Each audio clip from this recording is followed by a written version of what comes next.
say you found a skeleton, how would you tell it's a dinosaur? You personally, how would you decide? Well, interesting question. I don't know. I'd have to do some research on that.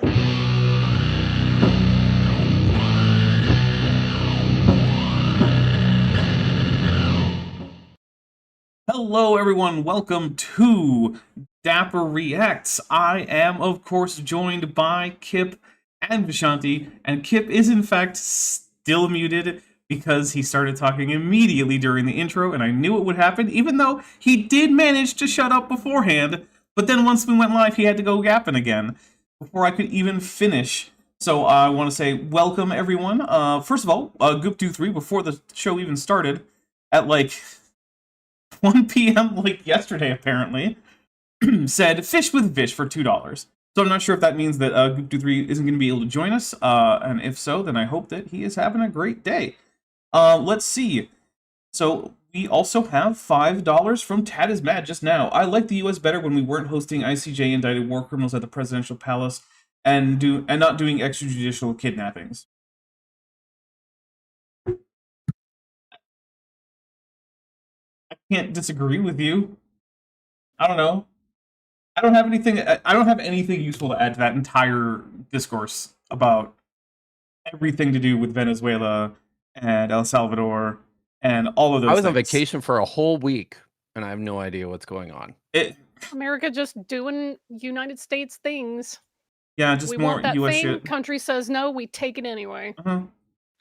Yeah. You know, same story. Okay. And I mean, don't get me wrong. It's not like I was a big Maduro fan. So, I mean, I'm not like, oh no, we gotta get him back in power. Like, it turns out sovereignty applies to dickbags. Yeah. I don't know. So, you know, whatever. Sovereignty applies to what? Sorry. To dickbags. Oh, yes. Yeah, you know, what can you do? I can't do I guess anything. ignore it. You could ignore it. What the United States does. Yeah, I don't. You could just not do that. I don't have the option to do or not do it. Oh, well, there was also an AIG is a bag of dicks emoji attached there, so we'll take a drink. I'm drinking Dark and Stormy. I'm drinking coffee. What about you, Vish? I mean, yeah. What do you get? What else would I be drinking than coffee? I don't know. A Dark and Stormy. I already drank 2 cups of coffee. All right. They were making Caesars on New Year's Eve, which was nice. So I had a whole bunch of those. Kip had so much salad. You don't? How do you not know this? Do you not know how much salad you had? That's not a Caesar salad. That's a Caesar. It's called a Caesar. It's more fun if I imagine you just scarfing down bowl after bowl of Caesar salad. Okay, that's fair. It's getting bloated on so much lettuce. Yeah. I just kept like, I ate 8 heads of lettuce last night. All right. One thing I do want to, well, there's a couple of things. We do have a super chat goal at 30, which we now only need 29 of the green or higher super chats. We will get, Kip will be unleashed again. He'll be able to drop his F-bombs. I will wear the suit on Tuesday. And also, you know, okay. I was just gonna say on Sunday I'm gonna be on Bad Science Sunday, and Maya lets me swear constantly. My show is not even attempting to be family friendly. I am to finish, and I'm just saying. I'm just saying. So yeah, if you want to hear Kip curse up a storm for free, check out Maya Atkinson's show on Sunday. Now, the one thing I want to go into before we get started, really, is to also say I do have a link to a fundraiser that a supporter has sent. We're already at 700 after I posted it in the Discord. So this is from someone named Amy, who is trying to get rent taken care of for the next month. They have some children, and they are part of this supporter's family. So I have put the link in there. If you have some extra money, you know, every little bit helps there. And I've already heard back from that supporter.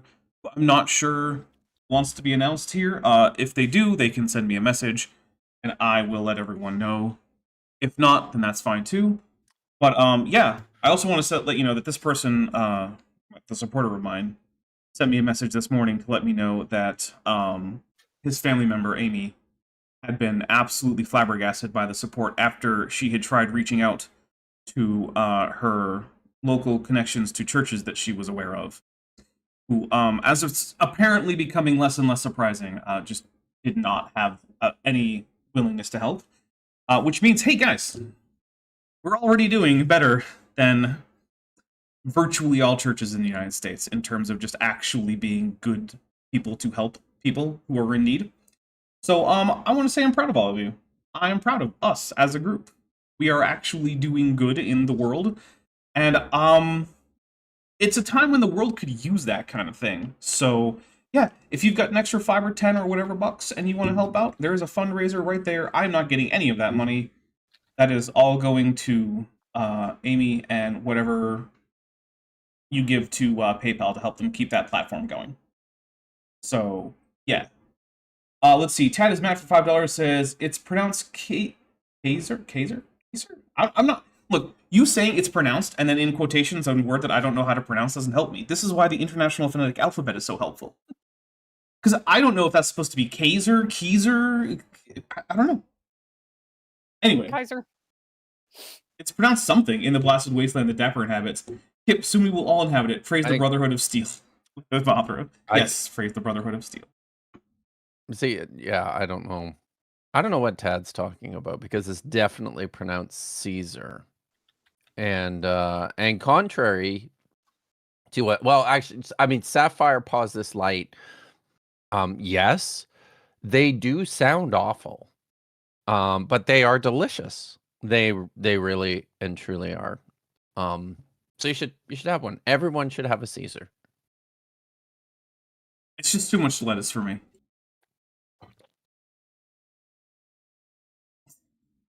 You know, there's pickled beans in them. Are you trying to sell me on this, or trying to make sure that I don't want this? So good.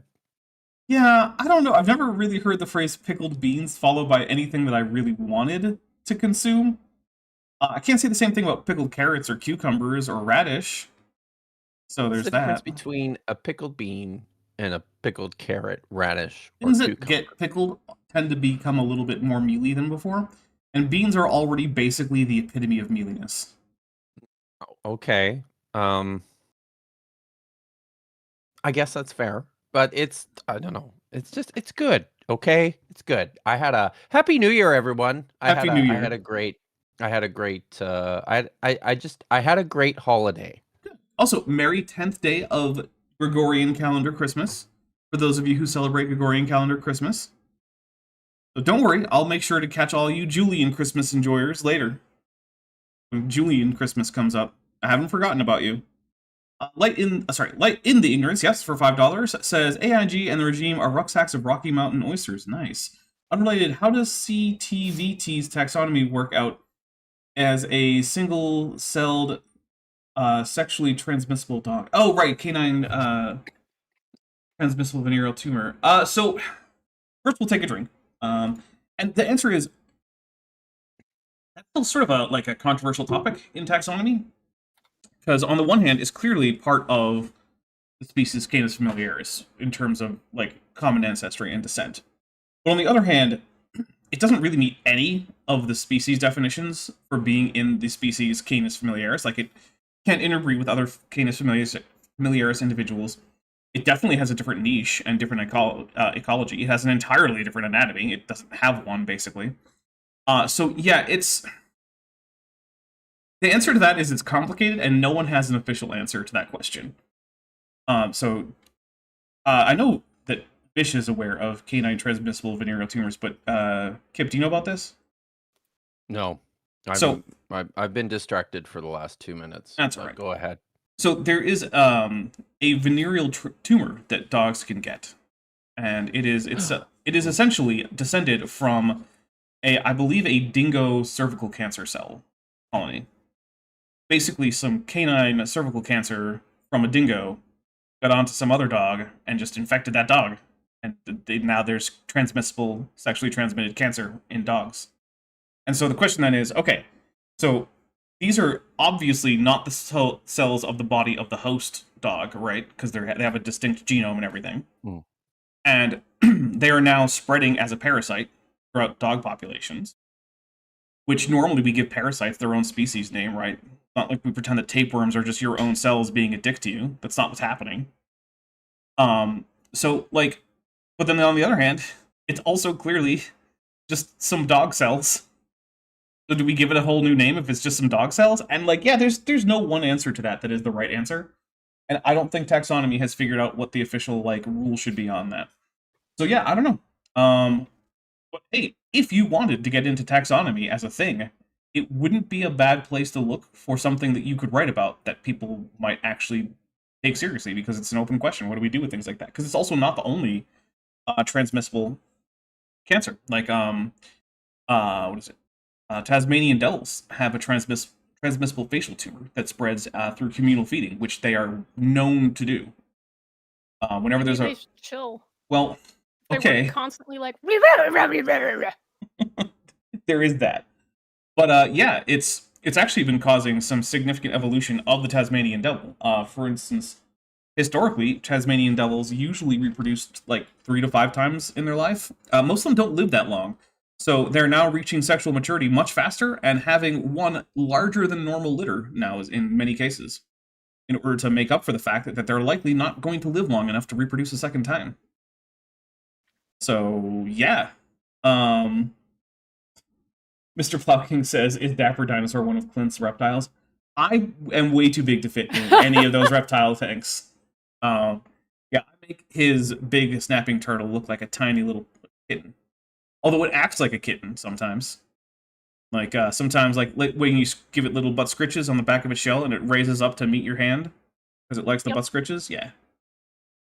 Neuromptopus for $5 says, you think we can convince creationists that CTVT is an example of one kind becoming another kind? No, you can't, because anything that's ever observed will by definition just be staying within a kind. Because the definition of kind isn't actually based on any real criteria, right? It's vibes. Right, it's just vibes. And specifically, the vibes are the things that don't make me need to change my position. That's the vibe they're looking for. Siloof, who's been a member for 34 months, says, hamsters have 3 different transmissible cancer species. Jeez, really? Man, I did not know that. That is rough. Sorry, hamsters. Unrelated to all of this wonderfully uplifting, topical discussion, I will say that I have been laughing all morning about a meme somebody sent me where it's one of the, 6 winged angels and it has eyeballs on it because people like making biblically accurate angel memes. Anyway, it's inaccurate, but it's tongs. It's got tongs in its hand, and the caption says, I wonder if the seraphim clicked tongs before they took the coals from the altar in Isaiah 6. And to me, the answer has to be yes, because if you can use tongs without clicking them at least once, you are some kind of inhuman monster. Clicking tongs is a universal. It is. Across all religions and cultures. You just have to click them. Yeah. Look, otherwise, how will you know if the spring is still working? See? Tad is mad for $5 says, I suggest Canis lupus familiaris cantovindis because he's also a cancer. I mean, other than your inappropriate capitalization there, I do think that would be a pretty decent option for the canine venereal tumor. And it does seem like a tumor that might grow on a dog's dick.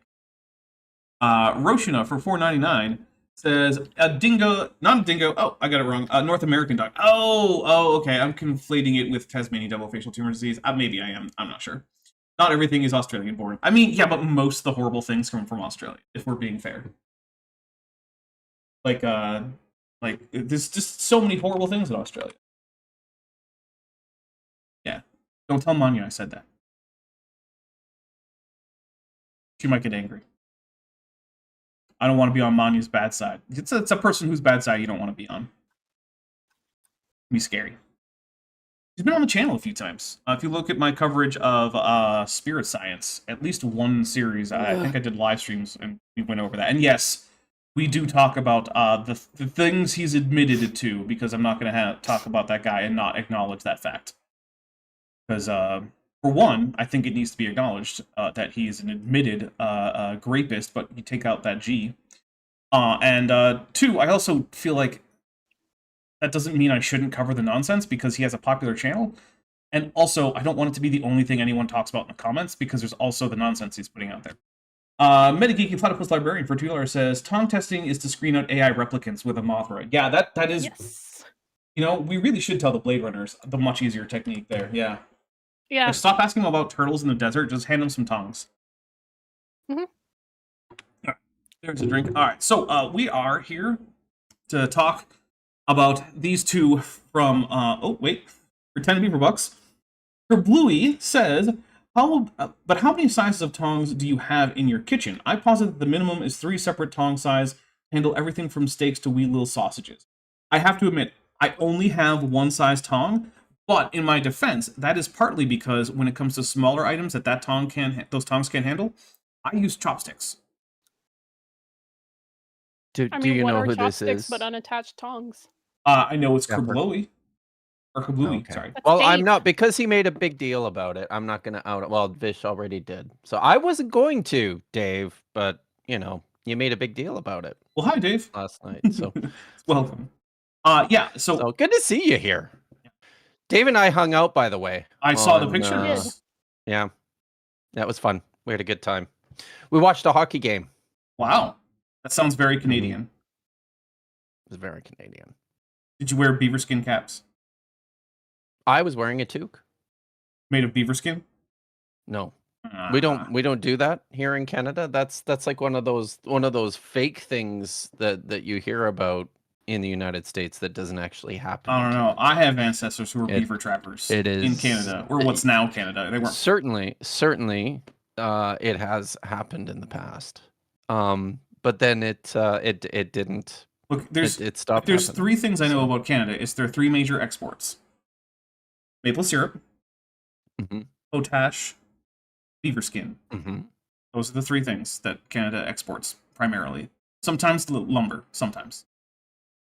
See, Dave has There's a the right fuck idea. ton This of is what I oil, just too, said. I think. Dave wrote, really, are chopsticks not a variety of tong? No, That's Yes. what I you know was what? just That's saying. fair. Chopsticks Yeah. are just Yes. unattached tongs. Yes. All right. Exactly. Actually, so for those of you who don't know, I have made fun of Chesh for probably a year now for not owning chopsticks and how ridiculous it is that Not she doesn't owning? Yeah, she doesn't own any chopsticks. Not owning chopsticks. Wow. Exactly. See, like the look on Vishanti's face is also how I reacted to that, right?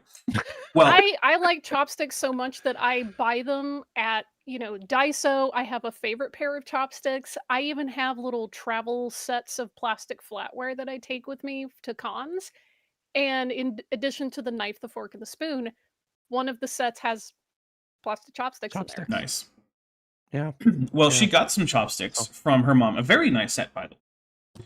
Came with 2 pairs of chopstick and little chopstick holders, and they're wood, and they have little engravings in the away from the food ends. I was gonna say like the proximal end, but I don't know if that's fair to call that the proximal end. I don't know, whatever, it doesn't matter. And so then about 2 days later, I get a DM from her saying, "Wow, chopsticks are like the best utensils. Forks are dumb." I'm like, yeah. Yeah, they are.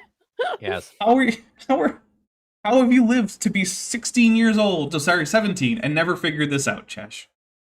Because in case you're wondering, 17. Chesh is 17. So, that is the rumor. That tracks. Yeah, she's So, been 17 for the past like 6 years. Okay. I have to say, when I was on my holiday, I stayed for a time with my brother and my sister-in-law, who is from China. But we actually did I did a show on your show last year from their basement, actually, Dapper, which was fun. I didn't do that this year though. But she made hot pot one night, which was pretty damn amazing, and we drank baijiu, and but she had, and I don't know what this is called, and whenever I ask her, she never tells me what things are called because she just assumes as a Canadian that I'm not going to understand what she's saying. So she's just like, it doesn't matter. So, but there's like these long, fairly heavy, thick, flat noodles, like a soy pasta, that you stuck in the broth in the hot pot with all your other shit. But they were incredibly difficult to handle with the chopsticks, and it wasn't just me. It was my my Sounds like a sister-in-law skill issue. from China. No, no. They're type of, maybe they were, yeah, I guess rice noodles probably could have been. I don't know. She wouldn't tell me. So, but just very difficult to handle with the chopsticks. Okay. And yeah. Steeloof says, in what way are chopsticks the best utensils? All right, so first of all, one thing is, you do need to prepare your food with the plan that it will be eaten with chopsticks, if that is the plan, right? So you can't just cook a whole steak and then just slap it on a plate and eat it with chopsticks, obviously. But the thing is that once you do that, once you prepare your meal so it can be eaten with chopsticks, for instance, take that steak, cut it out of the bone, and then cut little strips, because that's what you're going to do anyway. And it means that rather than having to do all the work with the fork and the knife at the table, you can do that with like chef's knives and things like that, like actual real tools for doing all this food prep work. And then you can just eat it in one piece, the appropriate amounts of size, which is a chopstick. And sure, would I eat couscous with a chopstick? No. But we're going like overall, not like, is it better for every single possible meal? No.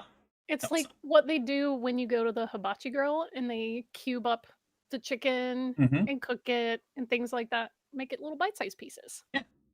Cat is mad for $5 says, I have cooking chopsticks and eating chopsticks. AIG is a bucket of ball toppers, and we'll take a drink for that. Thank you very much.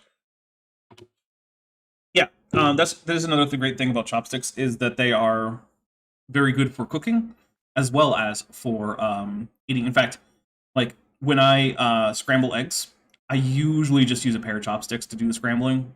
I don't take out a whisk or a fork or whatever. Pair of chopsticks, move them around rapidly inside that egg. It'll scramble that egg just fine. And also, shout out to one of our modern patron saints of chopsticks, Oscar Isaac.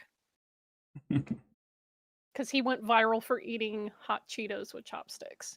And which is the correct way to do it. No, we're like, why would you eat Cheetos with chopsticks? And I'm like, have you ever eaten Cheetos in your life? Yeah, it's so you don't get Cheeto fingers.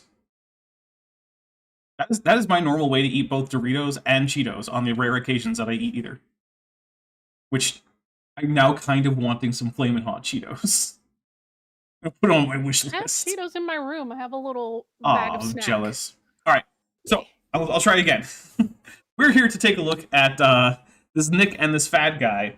Nick runs a channel called Signs and Wonders, which is mostly just like AI video clips talking about biblical prophecy and how it's totally coming true right now, you guys. Even in the parts of the Bible that aren't actually supposed to be prophecies. But he's going to pretend they are anyway. So that he can pretend that current events are prophecies. In fact, he recently informed me, not personally, but via a video, that Israel is secretly training priests to take over temple duties when they decide to demolish the Dome of the Rock any day now and build a new temple. And they're already secretly training people. Apparently, Israel, according to Nick here from our video, is currently training people to perform priestly duties in the new temple that they're going to be building any day now once they demolish the Dome of the Rock and all that. Look, we know that the Temple Institute is a thing that exists, and they have, in fact, replicated the table and the incense altar and the clothing and all this other stuff, but you don't have to, quote, secretly train people to do this. Yeah, but you do if you want your video to maybe go viral as a conspiracy theory video. Of course. How silly of me. Yeah, you gotta realize, Nick is not someone who's interested in, like, what seems likely or what is actually true. he seems entirely interested in living in his fantasy world in which everything is like secret government conspiracies and biblical prophecy coming true, and basically living in like a more racist version of the Supernatural TV show. That's what he seems to be into. And like, I got news for y'all. No. Even if, God forbid, a temple was rebuilt, Judaism's not going back to animal sacrifices, y'all. That's not happening. oh, to You're Nick. not gonna convince Jews to go back to that. I'm sorry. I'm not even sorry, actually. Like, we've spent 2,000 years on this phase of Judaism specifically because we don't have a temple, and now Judaism's doing just fine without it. We're not going back to animal sacrifice. Anyway, If you want to see animal just be sacrifice, hang out with the Samaritans. They never stopped. yep. Yep. But no gills. This thing has lungs. Okay, so he's talking about the coelacanth, which has gills and lungs, as do lungfish, because these two don't know that lungfish are a thing that exists. Which is...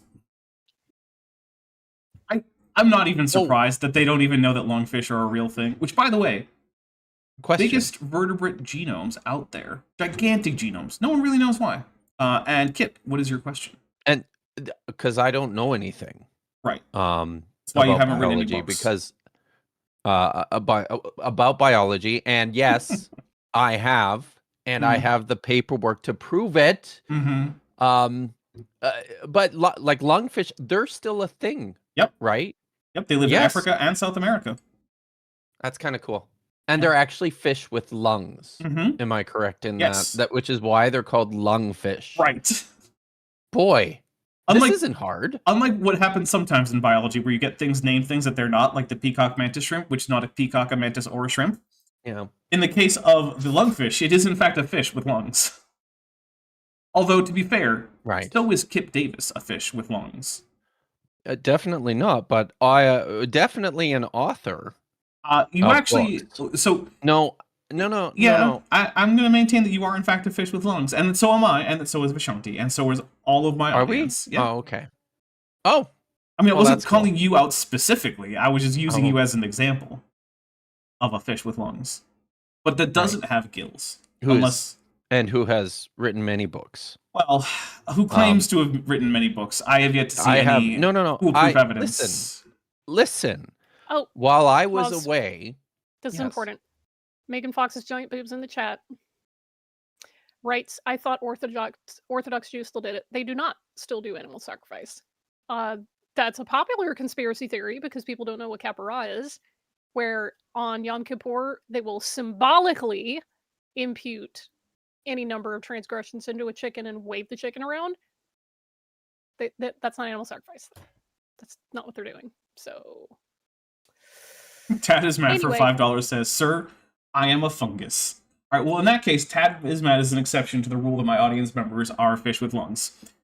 So my apologies, Tad with Mad. I hope that you do not anger the mycelial network against us, please. Also, That would Claude be- Simeon writes, I love how much Vishanti knows about the Hal Lindsey pre-trib rapture crazy. Oh yeah, I came straight out of that.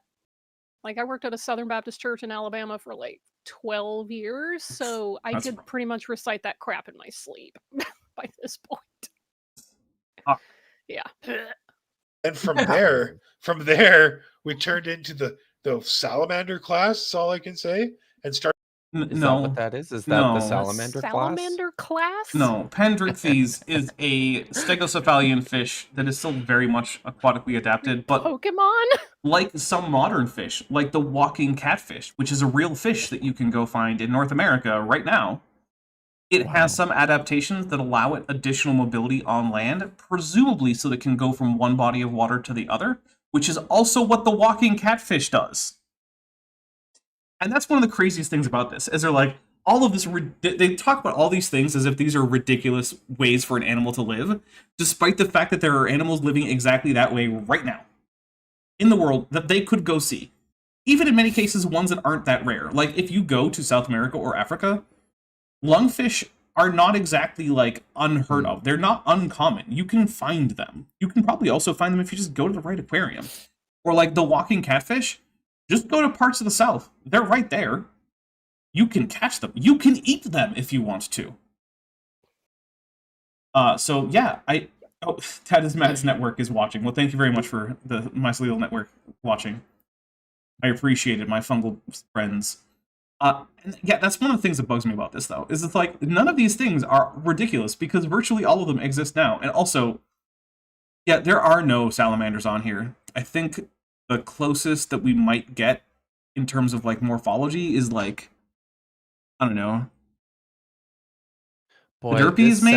sounds. But none of them are salamanders. Salamanders don't evolve until into like the Triassic, I think. I'm not positive. It's not that If- early. Sorry, I'm just looking at the chat here, and if this is a real thing, this is definitely something that I am interested in learning more about. Where Atomic Squirrel 56 says that the leading case on religious freedom when I went to law school involved chicken sacrifice. Yeah, it was a voodoo in Louisiana, wasn't it? Yeah. Oh, is It that was- right? Yeah, they tried to Wow. ban animal sacrifice, That's cool. and voodoo practitioners were like, "This is part of our religious freedom." This is part of our and religion. yeah, Yeah. and like people kill chickens all the time, so like, what the hell? You're just trying to oppress our religious Yeah, freedom. it's and time. it's like even And if they're you dead, wanted to try to usually. make that go towards capra, it's eaten either by the poor or the valuation of the chicken is given to the poor. So yeah, it's basically like What? you can kill a chicken and use it to feed poor people, unless you kill it for a religious purpose. Then you can't kill that chicken yeah, at all. unless and I'm like, like, how that's supposed to work though. No. Nice try. No.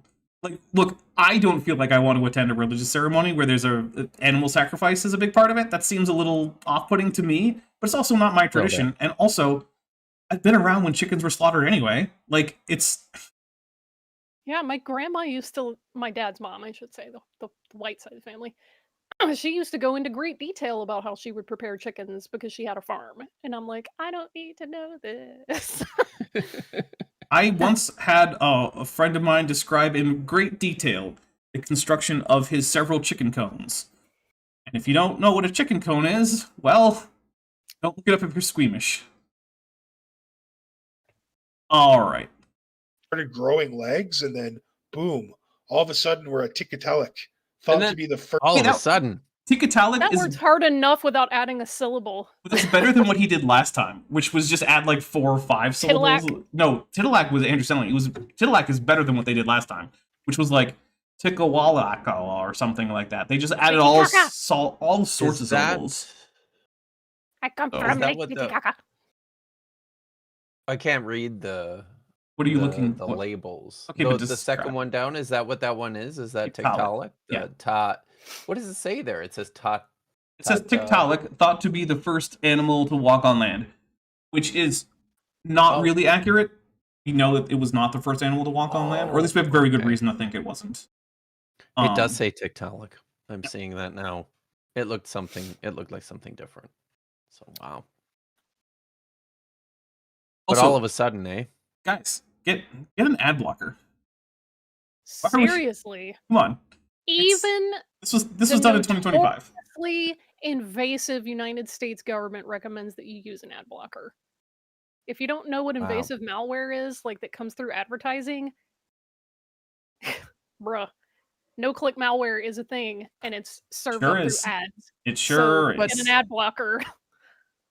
Do these guys understand how time works? No, it does not because- seem like it. I don't think so, because I'm looking here on this diagram. But what is the salamander the salamander kind? Well, they species, call what was that one? Pendrichthyes salamanders. Yes. So that guy, I can read the label on that one, was 415 million years ago. Mm-hmm.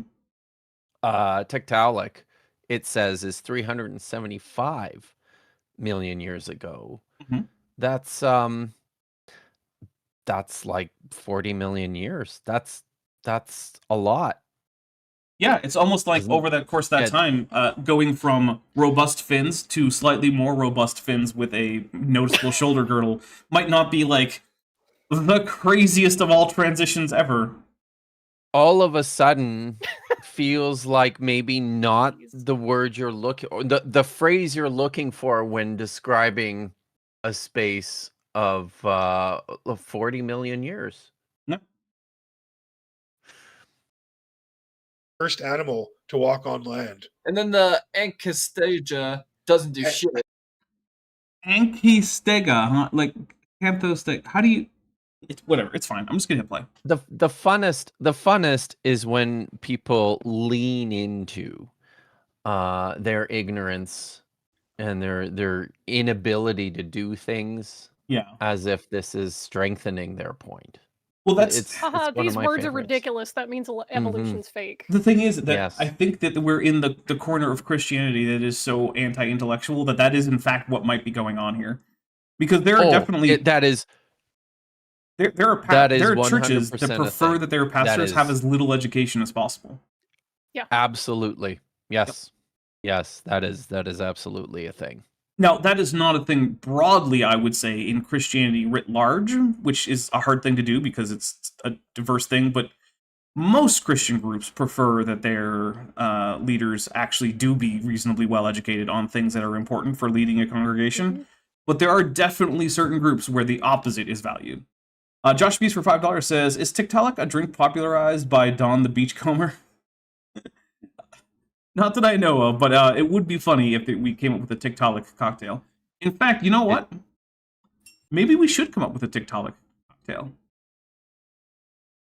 I feel like it needs to have some kind of a swamp ingredient in it, which makes me think cranberries, because cranberries grow in bogs, which are a kind of swamp. One type of cranberry grows in a bog. Well, it'll be that kind that we use in the drink. Okay. I don't know of too many other bog plants that I would... Well, I guess marshmallow, but I don't really want marshmallow flavored drinks. I don't know who Don the Beachcomber is, but I don't recognize him from the Canadian hit television show. So, are you familiar with Beachcombers. tiki bar culture? No. Are you aware I am of not. it? That there's a tiki bar That culture? the people are into tiki bar stuff. Right. People I was aware that there are tiki bars, and I've been to... And it's sort of a couple. faux Hawaiian Yeah, thing. they're fun. Yeah. It's nice. Yeah. Don the Beachcomber is a big part There's of the foundation of that entire aesthetic. Okay. Well, that's cool. Yeah. He So made Did you Made know their that there entire was a personality. Canadian... Did you know that there was a Canadian hit television show called The Beachcombers? I did not. Wow. Mostly because why would anyone Wow. go to the beach in Canada? That's a good question. So cold. And the answer is desperation. But it's literally back when we only had like 2 television channels. It felt like the Beachcombers was on a lot. It really did. So it's most of what we watched. All right. I do want to say thank you, by the way. We've raised an additional $75 for the GoFundMe linked in the pinned chat. So I do appreciate that. Also, for $5, Lieutenant Math the Navigator says, Creationists step outside of Platonism, challenge level impossible. Yeah, there is that problem too. Creationists tend to think about animals as like participating in Platonic ideals, and while they would rarely phrase it that way, if you pay attention to the way they talk about kinds, it becomes pretty clear that they're thinking about something that's like a Platonic ideal and recognize kinds by the organism's participation in that like pattern. So yeah, I've talked about that a few times, that creationists seem to have very Neoplatonic thinking when it comes to biology. Yes, a couple things. Yes, Metageeky Platypus Librarian. There is a nude beach just off of the UBC campus, and it is one of the nicest beaches. Probably called on Frostbite Beach or something. No, it's called Wreck Beach. And So everyone it's gets wrecked when they... Yeah, all your physically extremities fixate get on it. wrecked when they all freeze up and drop just- off. So, yeah, maybe. I've never been because, I just, yeah, Fair enough. fair enough. I mean, it's probably frozen over most of the year anyway. Well, I mean, it's pretty damn cold here half the time. Yeah. So it's not really It's going half the time. to the beach. Half the It's, time, yes. Not really the thing that I live pretty far too from the actual ocean. Reminds me of what someone would be like, oh yeah, I'm going to go to the beach. Where? McMurdo Sound. I'm like, oh, okay. Cool. Have fun. The Anchistasia, dude, it's got a weird club tail. It looks like a straight up It's not a club tail. That's a fin on the end of the tail, dude. Like the Or which other one? Acanthostega. I don't actually know if we Oh, have okay. any evidence of a fin on Acanthostega's tail, but like Why do they draw it like that? because it's still primarily aquatic. So that's okay. So it's probably a hypothetical thing. Plus, that we don't have positive evidence for like a fin doesn't mean there isn't a fin because we Right. don't have evidence for most of the soft Sure. tissue. Lieutenant Math Navigator for $5 says also young Earth creationists of this caliber. Play-Doh isn't even Play-Doh. Isn't that a kid's toy? Yeah. Just don't eat the Play-Doh even though it's non-toxic. Or do. I don't care. Do whatever you want. You're an adult. Play-Doh is in fact edible. It's just really, really salty. Mm-hmm. So yeah, we'll take a You drink. understand for that if you've eaten Play-Doh. or looked at the ingredient list or seen how it was made. That too. Yes. Yeah, because it's basically all just food ingredients with lots of food dye and enough salt to make it not go bad anytime soon. salamander, and it doesn't do anything. Like you, Like, What does that mean? It doesn't do anything. Are you complaining that this isn't a video? Are you complaining that it doesn't have one of these plus or minus signs near it?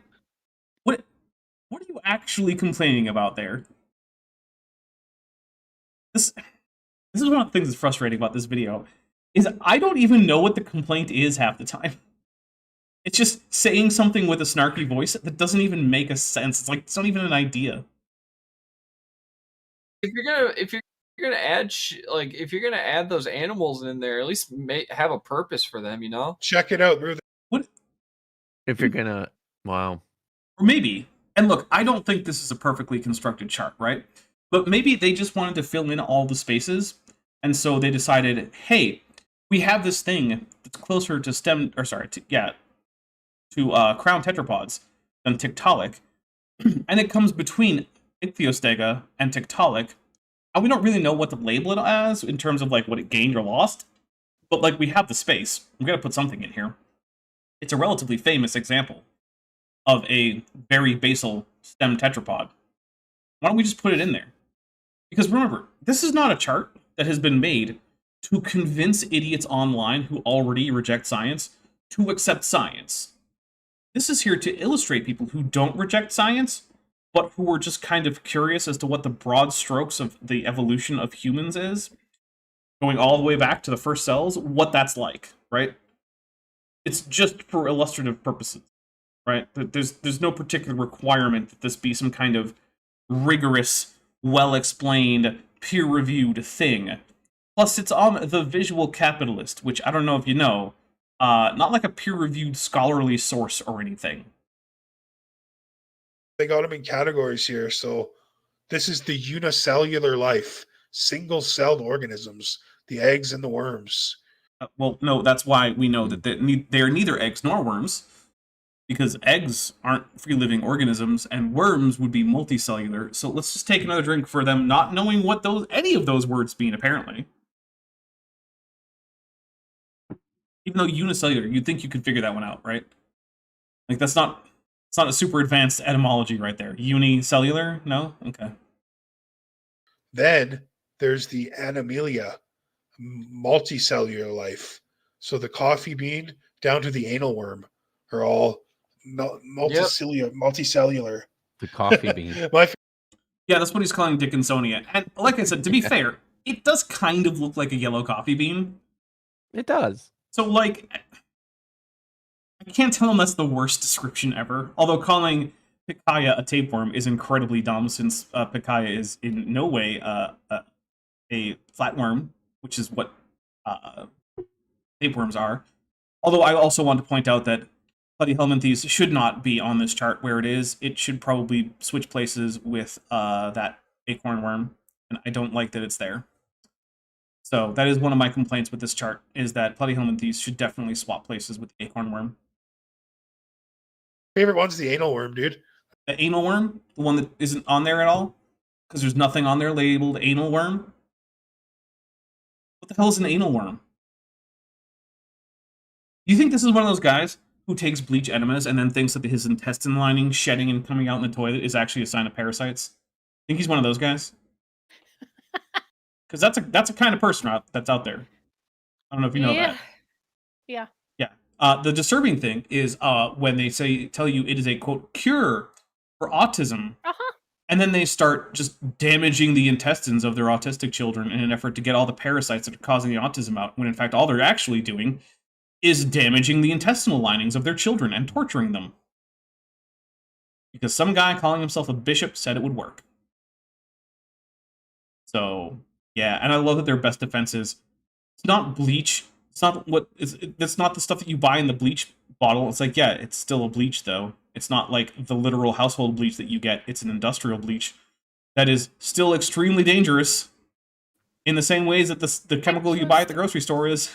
It takes a special kind of evil and narcissism to think that the worst thing your child could be is just their neurons work differently. Yeah.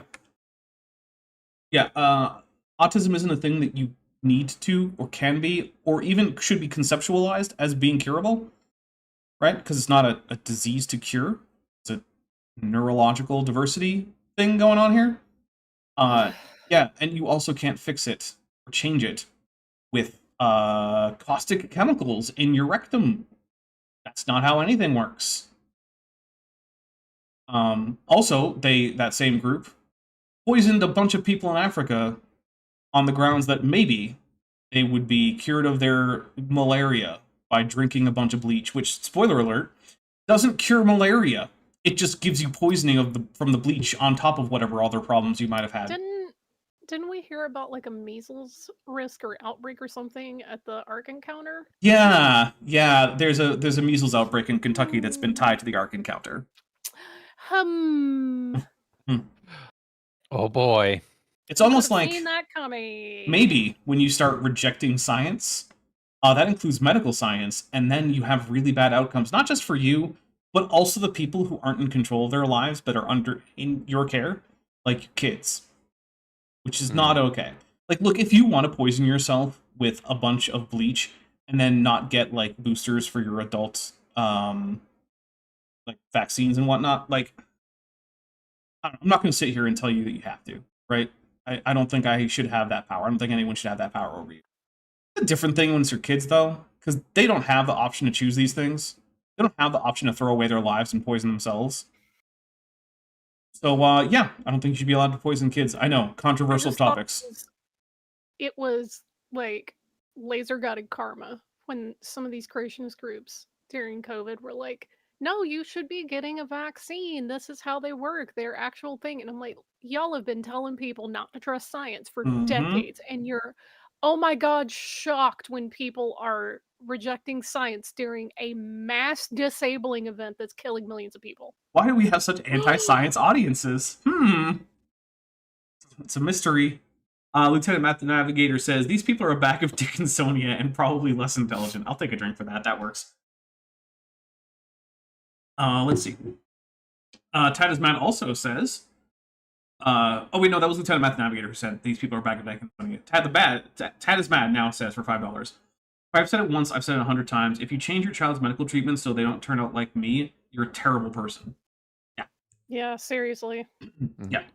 Lieutenant Math Navigator for $2 says the children yearn for dysentery. Oh.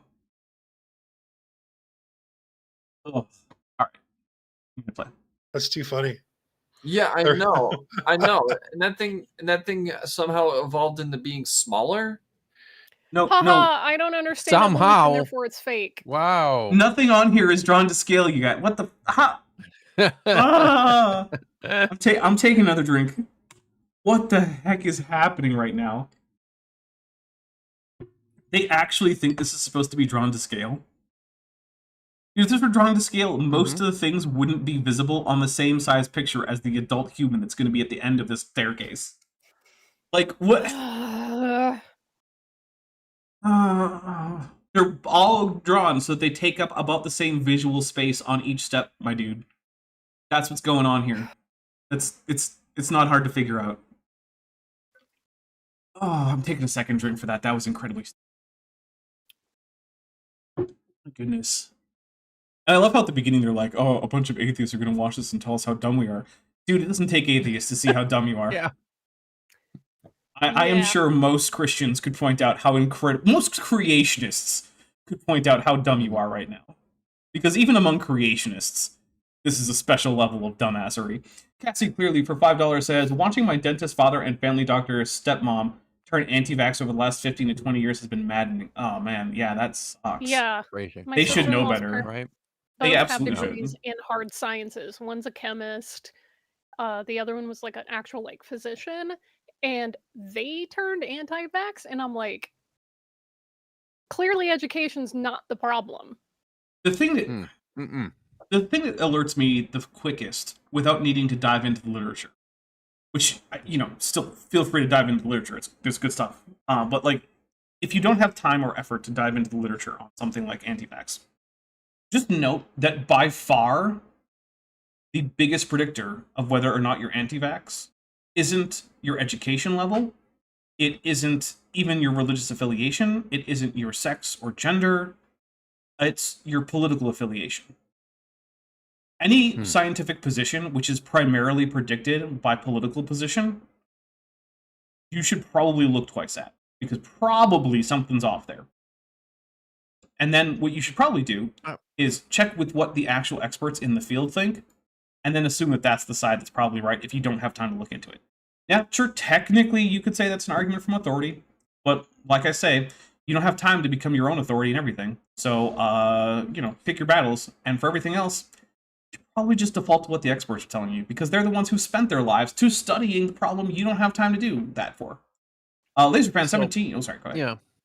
No, I was going to say, because I think this is relevant, especially in view of some things that have been ongoing in certain so-called atheist or secular spaces over the course of the last several weeks. I think people need to be reminded that just because you identify yourself as a skeptic, just because you had the wherewithal and the motivation to reject some of the religious teachings of your upbringing on the basis of a type of skepticism, does not mean that you are qualified to engage these same skills to evaluate everything and to come to the right conclusions. Also, Which based is on why expertise is so important. And even those people who see one of the reasons why I'm fairly loath to get into making public statements about anything that is, apart from things that I actually know, right? Like the Bible, like early Jewish history, like the Dead Sea Scrolls, those sorts of things. One of the reasons for that is because as someone who holds a terminal degree in this one very narrow subject field, that doesn't mean that I know what the fuck I'm talking about when it comes to that was 2, by the way. When it comes to this stuff, right? I don't know any of this shit. I did like a year of biology in my undergrad at university. But this is a lot of this is fairly new to me. I'm happy to learn, but I'm not about to. The other thing I'm also not about to do is to lean into my the rigorous research skills that I was required to develop through grad school and say this now equips me to be able to evaluate claims within biology. No, that is just. I'll give you this. It gives you a leg up compared compared to someone who doesn't have those research skills, but it I is would like to no think so. guarantee. Is no guarantee at all. Yes, I would like to think so, but on a regular basis, I see examples every day of people who should know better, who just refuse. All right, so we are going to read a To few know better. super chats, and then we're going to go take a quick break, and then we'll be back. But also, I got to say, I'm seeing 122 people watching, and only 50 likes, which means I have to say that I like less than half of you, half as well as you deserve. So hit that like button, because really, that's far too few likes, everybody. Laser Fan, who's been a member for 14 months, is at the tetrapod level. It has a really cool Godzilla profile picture. Sprayonkin. Oh yeah, says their brains are not up to scale with a Godzilla, appropriately enough. And you are correct, their brains are not in fact up to scale. Let's see. Lieutenant Math Navigator for $5 says, we're at 3.6 Hovens. Not great, not terrible. I mean, I consider one Hoven to be pretty bad, so like, in fact, we usually measure it in millihovens, so like, you know, we're at 3,600 millihovens. Arrow Dodger for $4.99 says, the fundies are opposed to the very idea of humans working together to solve problems. I'm not entirely sure I would agree with that, right? Because they do work with each other. I think that they're fundamentally... They solve made-up problems. Well, yeah, that's the thing. They solve problems that I don't think are problems most of the time. But they do work together to get things accomplished. How about that, right? So I guess it depends on, like, do you mean real problems that are actually problems? Or do you mean, like, made-up things that they want to change anyway?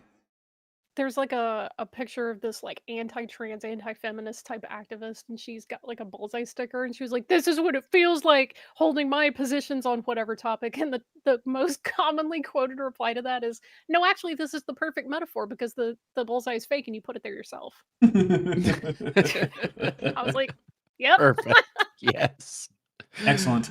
Medikiki Platypus Librarian for $5 says, supporting Kip's effing because he's espousing wisdom here, unlike AIG, who only produces rancid saline gel via their bag of wieners, gross, with a pelagic tunicate, which just completes the mental image, being even more disgusting. Becca Justiniano See, that was it. Says, yay! Take a drink. Macy Cat can hear enough today to notice that Vishanti is on stream. Hi, Macy Cat. I love you and your Aw. cute little kitty face. By the way, next stream I will be linking a GoFundMe for Macy Cat, because Macy Cat is having some neurological problems. She's losing her balance, having some hard time with perceiving sound. So I love that kitty. we all love Macy That's Cat. a good kitty. Yes. So I want to point out once again, we are currently continually passing the social experiment test of, do we help when people are in need? So we're doing better than the majority, but I do want to very importantly point out, not all of the churches that were involved in that little social experiment where the woman called to see if she could get formula for a starving baby. So yeah, we're doing better than most of those only churches. Like 2, maybe 3, something. I think it was that. like 2 very, churches. very low number. 2 churches, a mosque, Obviously a mosque, and a yeah. Buddhist temple, and Yeah. I think there was one other thing. Like I think she called like a Sikh temple or something. But like, if there was one You can religious always group, call the yeah, sick. yeah, Yeah, always. the Sikhs are. It's like their entire religion revolves around getting people to have enough food. That's an exaggeration, but it's a huge part of it. Like, Yeah, literally, there's like waiting lines and lines of people outside the Golden Temple waiting to serve others. Like they're not trying to go in to get the food. There's lines for them to serve the food. yeah, serving food is a religious obligation for Sikhs. So like, yeah, if you called a Sikh temple for food and they said no, I would be flabbergasted. I would be like, are you actually sure you called a Sikh temple? Right? Are they just pretending? Yes. Yeah, are they Yes. pretending? Is this a front? Right. Like, yeah. So, yeah. and you know what? I can think of way worse things to base a central part of your religious practice around than feeding the Seriously. poor. Like, that's a good stuff right there. Lil of all trades for $5 says, unleash Kip and treats for Dagon. Yes, the author of Kip's purported book, Dagon, the dog. Man, he's built a time machine. Yeah, he's now taking credit for Dagon's work from the past, from before Dagon was even born. No. It's amazing. No. It's not true. Oh yeah, The lawyer Tadismat says sent me. they may have run out of food. That's the one time. All right, we're going to take a quick break before Kip can spread his slander about Dagon, having not written his books. We'll be back in just a Would few... he love me this much If Dogs I was are better than actively humans, and slandering the him. answer is yes, because dogs are better than humans. They're just so loving. That's probably true. Garrett That is Valkyrie, true. I hope I pronounced that correctly. If I didn't, let me know. Says getting a mother food for her starving baby is a social experiment that, in the developed Western world, pretty much only works in the U.S. Yeah, that's probably true. Although, you know what? There are poverty-stricken communities all over the West. We just like to pretend that there Yeah. aren't. So I'm not sure that that's actually Yeah, true. I would say that this is exactly the kind of thing that Sodom and Gomorrah were condemned for by the prophets. So, They sure weren't. Yeah, lack of hospitality. It's definitely at Mhm. least thematically related. I mean, it straight up says that, like, they close their hand to the poor, which means not just, yeah, we don't have enough. It's, no. You don't get it. eh. You don't. I have excess, but you don't get it. Yeah, exactly. All right. Well, we're going to take that quick break. There's going to be the was it this coming attraction, the teaser trailer, whatever you want to call it, for the next episode of Star Trek Adventures, which is hopefully going to be this Friday. So, I was sure happy it wasn't yesterday.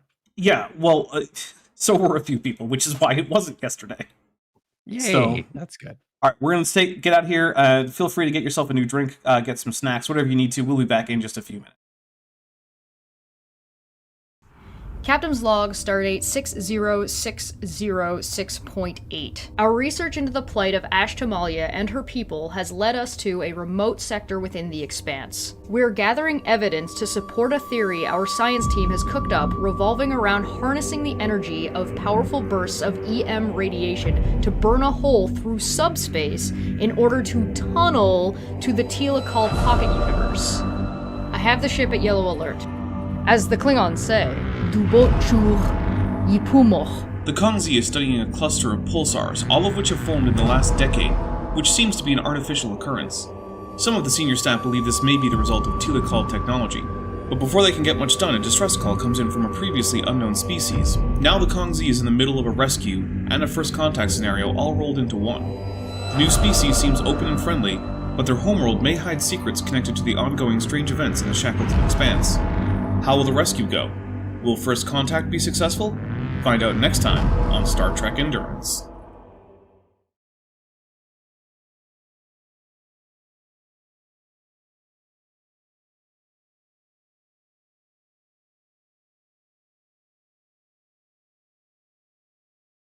Next time on Star Trek Lexington. Captain's Log, Stardate 60631.4. The ship is proceeding through a little explored sector of space according to our orders. This region was mapped and surveyed 40 years ago at long range, but that mission gathered only the most general data on the nearby systems and planets. And, in any case, a lot can change in 4 decades. Kavian Stellar Circuit 831.11, KES Kofalgren Log, Captain Shirama Kaladak in command. My first collection run to Octra 4 as commanding officer of Kofalgren is now underway, and I confess that I am as conflicted as ever. The life forms will emerge soon, and we'll be there to herd them into the pens and take them back to Kavia Prime. Our best scientists assure me they're nothing more than giant, mindless bugs that happen to produce the tetrions that power our civilization. Yet I can't help but pity them. They'll spend their remaining decades restricted in crates, linked to a power grid that drains them of their very essence. Poor devils. Still, at this point in Kavian history, we've grown so dependent upon them that I doubt it's even possible for us to disentangle ourselves from these creatures. My duty to my people is clear. The collection on Optera 4 must proceed.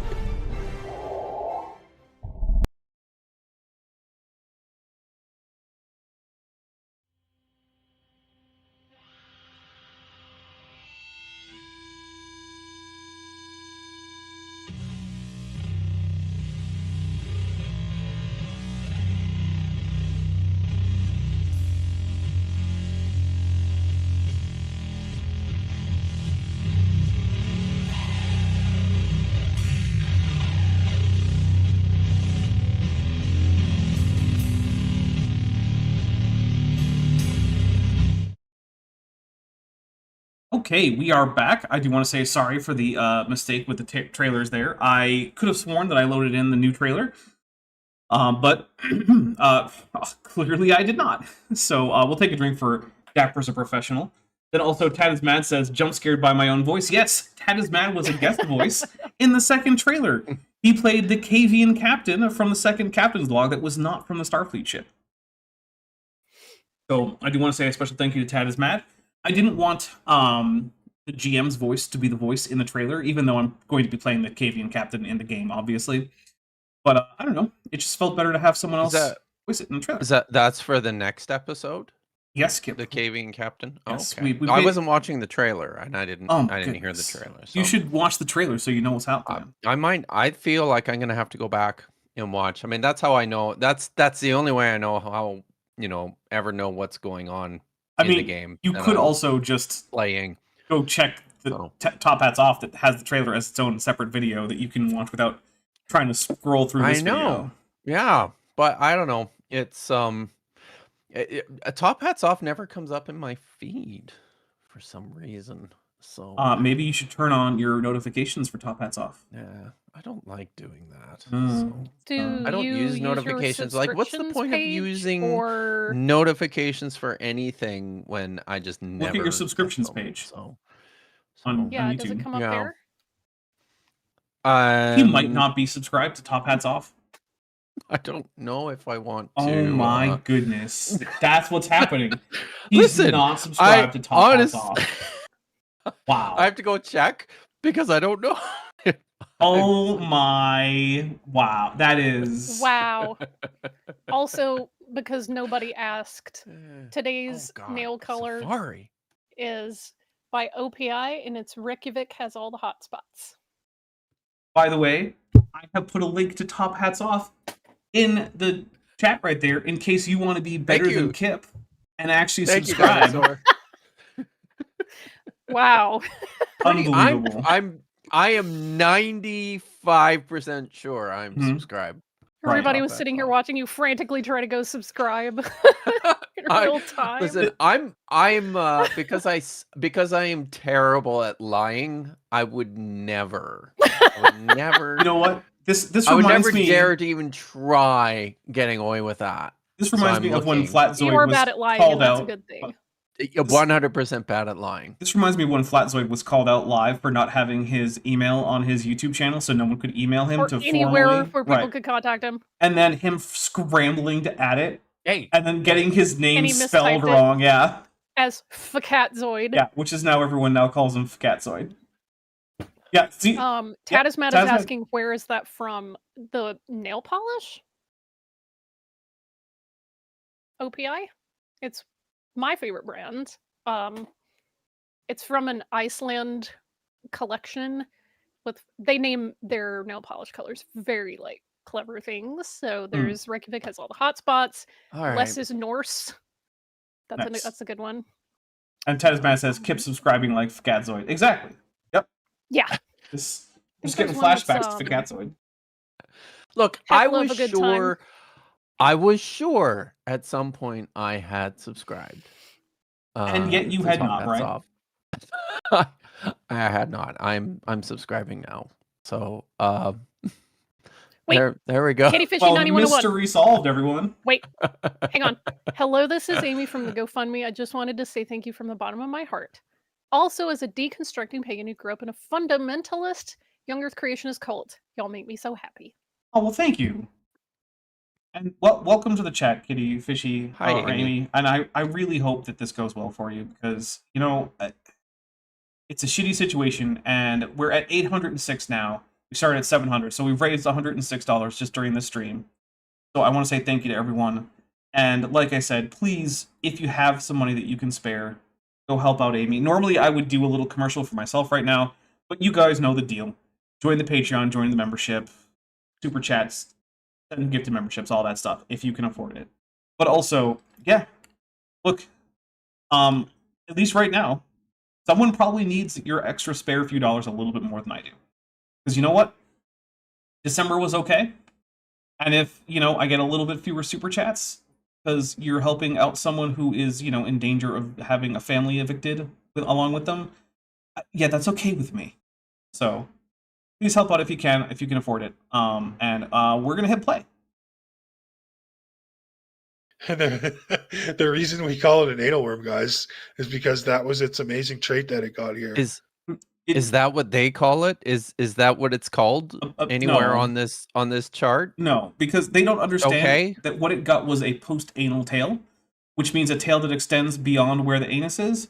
And they thought, because they're absolute morons, that meant it was the first creature with an anus, which it wasn't. That probably would have been Bilaterian up there several steps earlier. Probably not Dickinsonia, to be fair. But also, I've actually answered numerous questions on the comments to last week's show about what animals don't have an anus. And because I don't want to have to keep doing it, if you're watching here, some examples of animals that don't have an anus. Cnidarians. So that's going to be your jellyfish, your coral, things like that. Poriferans, which is going to be sponges. Most echinoderms. So that's going to be things like, sea urchins, sea stars, sea lilies, things like that. No anus. So there are some examples of... SpongeBob doesn't have a butt. Yeah. Also, You're telling me many parasites. The one anus. that I missed was the one with the anuses in it. Is that what I'm hearing? Or alternately the one without the anuses, because I just named off a bunch of things that don't have anuses. So, My goodness, thank you very much. Princess That is a lot of memberships. Yeah, Princess Censored Dinosaur Michigan has just gifted 20 Dapper Dinosaur memberships. Check memberships. How many do you need? So I checked it earlier this morning, and it said that I needed, 85. And I'm pretty sure that's still a lie. But, because remember, before that, it said I needed 21, and then I got way more than 20 memberships, and then it said I needed 85, and at no point did it let me add another emoji. So YouTube lies about that. But while I take 20 drinks of this fresh, dark and stormy, I'm going to have... You better press play. No, I'm going to have Vishanti tell us about why the Cult Mechanicus is actually the religion of the future. Well, in the ongoing, I should say upcoming / ongoing flesh versus machine war, it's pretty obvious that humans are more than willing to fork over all of their freedoms and reality to the machines.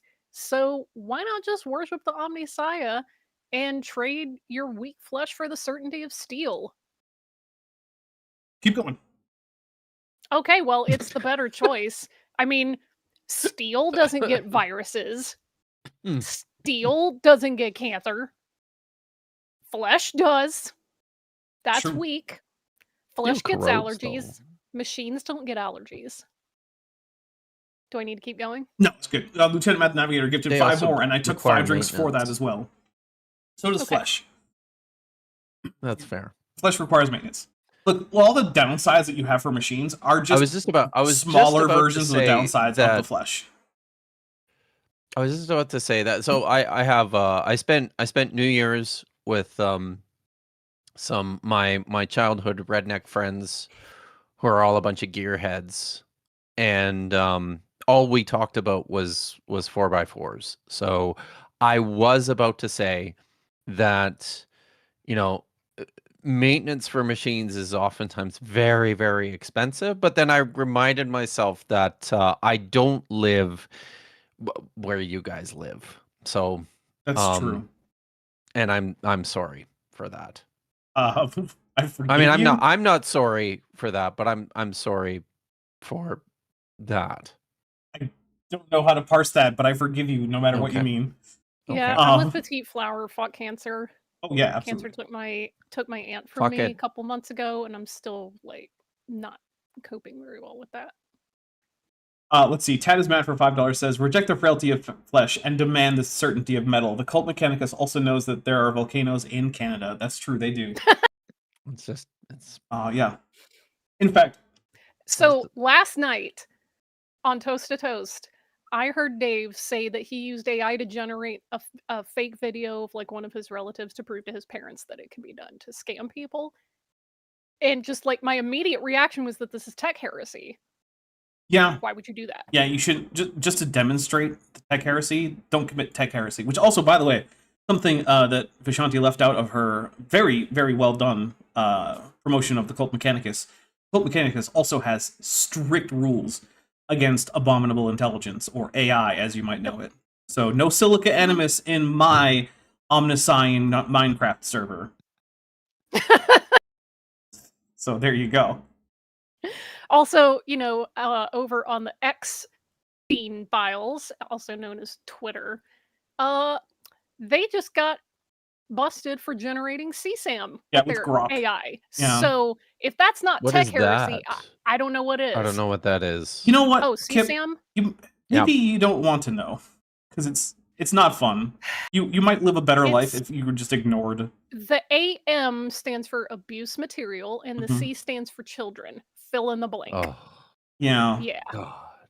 Yeah. And you know what? Here's the thing that people, again, forget about Oh. AI. It's trained on pre-existing materials. So if you're generating CSAM, its library of things to pull from Mm-hmm. includes stuff that's probably that. Yeah. Also, I Good did. job. I just took a drink because I did forget there was a Godzilla at the end of Tad is Maz's last super chat, so I just took the drink for it now. Thank you. Pillphone for $2 says, you know what steel doesn't do? Auto self-repair. Yeah, that's why you just repair it, right? It does auto self-repair if you're made of steel and you repair it yourself. I'm also leaning make programs towards rejecting the that will cult of help you repair. steel. Well, do you mean the Cult Mechanicus? Yes, that one. Oh, why? I don't even care what it is, or how to pronounce it correctly, or any of the. Are you rejecting the light of the Emperor? I am. Entirely? Entirely. All right, well, the Ordo Hereticus has been contacted, and you'll probably be hearing from a Death Cult assassin. Well, actually, you probably won't be hearing from a Death Cult assassin. You probably that's kind won't of the hear point. from them. Dude, That's yeah. kind of the I point, yeah. have an abomination of the Philistines living in my house. Bring it on. Yeah, but it's a we're dog. the Philistines now, champ. Checkmate. Dogs are approved by the Emperor of Mankind. They're good boys. Yes, well, he is going to protect me. Also, I gotta from say, whatever. This is a little bit of a Warhammer hobby rant. Wait. So, Wait. Lieutenant Matt the Navigator for $5. yes. Right. Thou shalt not make machine in the likeness of a human mind. Orange Catholic Bible. That's right. Mm-hmm. Okay, so this is a little bit of a rant, right? So for decades, the only Death Cult assassin models that Games Workshop has produced have been female, and they've all been on what you might call the slutty side. But then recently, they released a kill team that had our first ever male Death Cult assassin models, and they weren't slutty. And I feel like this is sexist and horrible, and Games Workshop, let your male Death Cult assassins be slutty. Yeah. I'm not even asking for the non-slutty who's- female Death Cult look, assassins. Just and you can still both. be badass and be slutty Yeah. if you're a guy, because look at Matt Murdock. So, Games Workshop, do better next time you decide to give us some male Death Cult Let assassins. guys be slutty. Give them, like, like leather straps and, tight-fitting leather pants. Tight panties. Yeah. And maybe give them, a boob window, like you did with some of the female Death Cult assassins. Give them a boob window. Peck window. We'll call it a peck window, if that makes you feel more comfortable. So, yeah, just saying. Games Workshop. Fix this. Petite Flower's like, wait, a game company being sexist? Yeah. Seriously. Although I will say, while the Sisters of Battle did start out as just like we should probably have girls in the game army, they're an unironically really cool army. And everything they do, I'm just like, yeah, no, that's cool. I appreciate this. Like, oh, your battle tank is a giant church organ where the missiles come firing out of the pipes in the organ, and as you play your hymns of battle, the rockets launch at the enemy. Yeah, that's cool. That's Mad Max kind of shit right there. It's really cool. With the Duke Fourier and the flamethrower coming out of his guitar. Yeah, that's cool. Yeah. Also, Noble Pain in the chat says, I mean, why wouldn't a dope assassin be slutty? It's so much swagger. And also, historically, the quickest way to assassinate someone is if you happen to be slutty, because that gives you, intimate contact. So. Okay, but to be fair, the Death Cult assassins are usually not seducing their targets. They're just sneaking up and killing them. I know. Now, there is a group of Imperial assassins. Pibblepunk, who, orcs in bikini armor now. actually, orcs don't even have sexes, so technically you can't be sexist with orcs. Because they reproduce by spores, and they all give off spores. They're asexual. So then they can wear bikinis. That's fine. Yeah, they absolutely could wear bikinis. Oh. I mean, it would have to be a very big bikini because, you know, they're, like, bigger than gorillas. But, like, still, yeah, you could do it. I don't see a problem here. Well, the problem is you would have to get custom-made bikinis. Which is just the problem of being big in general, is that you would probably need Oh my god, are we clothes. still talking about this? Yeah, why not? I'm sorry, would you rather talk about Tad? Or Fad, or whatever his name is? You know, I don't even know at this point. Lieutenant Math Navigator for $2 says, Dapper requires the Portalis Titan. Titican. Oh no. I'm gonna hit play. That's what's gonna happen. The Pikia, it says it got an early spine, a notochord, and a post-anal tail. So I swear to God, the creators of Pokemon could use this fucking thing to create new Pokemon. Hey man, have you ever heard of fossil type Pokemon?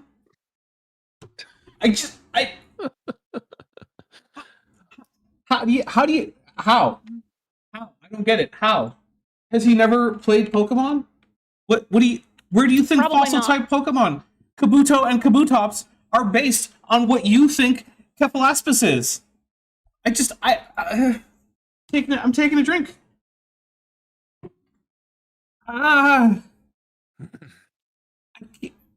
There is a Those fossil type Pokemon.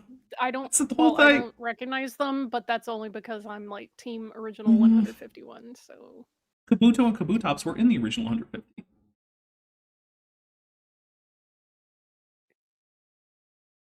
maybe I had a brain fart. At least, I mean, maybe I did. I don't know. I thought Kabuto was in the 150. Let's see. Yes, Gen 1. I guess I just memory hold it. Yeah, Kabuto and Kabutops That's so are Gen weird. 1. How did I forget that? Oh, I recognize the evolved version. Kabutops, yeah. Yeah, that's probably why I was like, wait. Kabutops, for me, it's shared too much with Scyther in terms of visual design. Scyther. That's why I was like, wait, what? Yeah, it looks too much like Scyther, but whatever.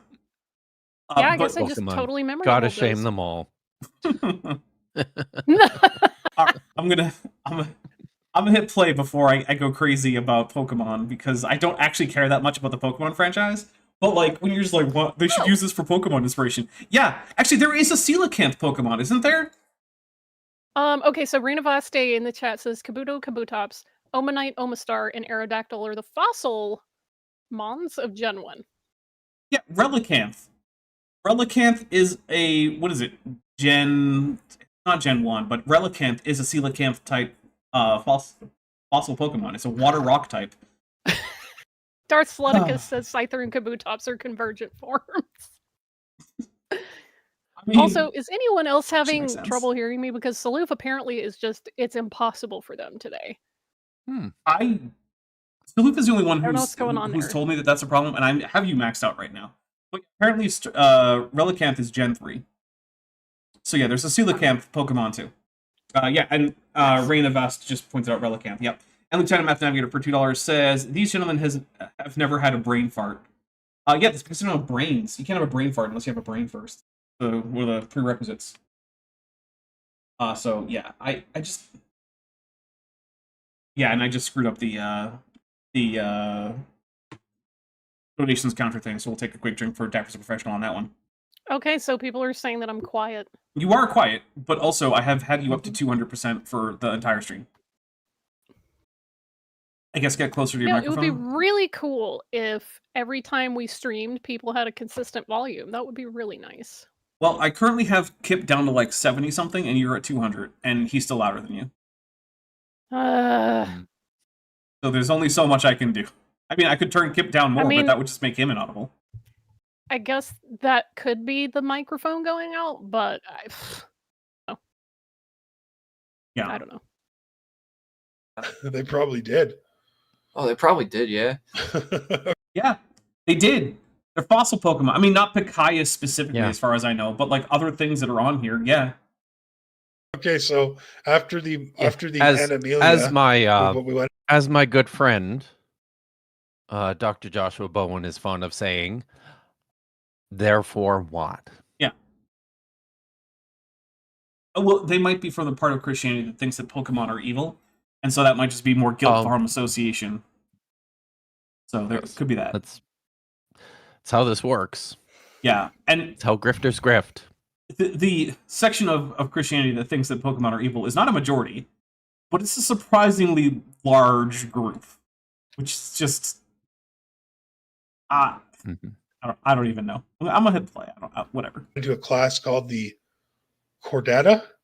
It's not a class. The Chordata. It's Chordata, but Chordata I wouldn't complain about too much because you're looking at all the syllables and giving them reasonable options.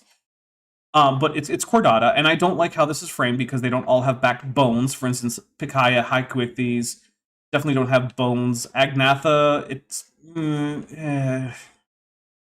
So modern jawless fish seem to have actually descended from animals with actual bones in their spines, but they don't have them anymore, so it's not clear which Agnathans might have actually had spine bones. But it's more about the notochord. But yeah, I don't like how it's put there, but it's also a phylum, not a class. This Green Geek, who's been a member for 32 months, says, Yahoo! I'm caught up on Dapper's videos and made it to the Saturday stream. It's welcome back to normality, I guess. Did we get Bilbo'd already? We did get Bilbo'd. Yep, we did. Or I guess I should suppose you did. I didn't get Bilbo'd. It's my stream. Chordata is animals with backbones. So that's all the way from anal worm down to lizard fish. Nope, it's all the way down to humans, because humans are still chordates, because you don't understand the thing you're critiquing enough to critique it. And I get it. This chart is not being very clear with that. Almost like, why maybe? Rather than jumping to this chart, you should have, I don't know, write about what any of these words mean, right? Like, look, I'm not going to give the Church of Scientology props on many things, but I will say, one of their techniques is, hey, if you are ever reading and you come across a word you don't know, maybe you should look it up. And you know what? While I disagree with almost everything the Church of Scientology stands for and says, that right there, actually pretty decent advice. You'll probably do better in life if every time you come across a word that you don't understand while you're reading something, you just go check a dictionary to see what it means. Yeah. Maybe these guys could take on board that one little aspect of Scientology. Just know what the hell a word is before you continue on. Now, it turns out that that won't actually help you with a lot of Scientology material, because a lot of it is actually nonsensical, even if you do know what all the words mean. But that's not the case here.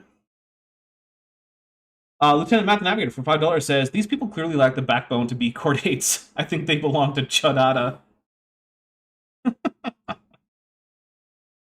Thank you. That's... I appreciate that. Very, very much so. All right. Here we go. This lizard dick thing, Panchilius. Oh, now it's a lizard dick thing. You know, I feel like you can tell how much someone thinks about dicks by how often they compare things to dicks that don't really resemble dicks. Like, if it's obviously an extremely phallic thing and you compare it to a dick, okay, I get that, right?